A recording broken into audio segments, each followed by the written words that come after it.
பொல்லாத அரக்கன் இருந்தான். அவன் செய்யாத அயோக்கியத்தனங்களே கிடையாது. அவனை ஆதிபராசக்தி அழிக்கணும் அப்படின்னு முடிவு பண்ணுறா. அப்போ அவன் காளியோட உதவியை நாடுறான். ஆனால் காளி என்ன சொல்கிறான்னா, ஆதிபராசக்தி அழிக்கிறது அப்படின்றது முடியாத காரியம்.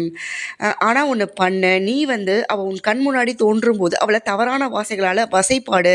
அப்படி பாடும்போது அவள் தன்னுடைய சக்திகளை இழந்துருவா அப்படின்னு சொல்கிறான். அடுத்த நாள் ஆதிபராசக்தி அவன் கண் முன்னாடி மிகப்பெரிய பராக்கிரம தோற்றத்தோடு தோன்றா. ஆனால் மிகவும் தவறான வார்த்தைகளால் வசைப்பாட பாட அவள் தன்னுடைய சக்திகளை இழந்து மிகவும் கூனிக்குறுகி போய் அவன் முன்னாடி நிற்கிறா.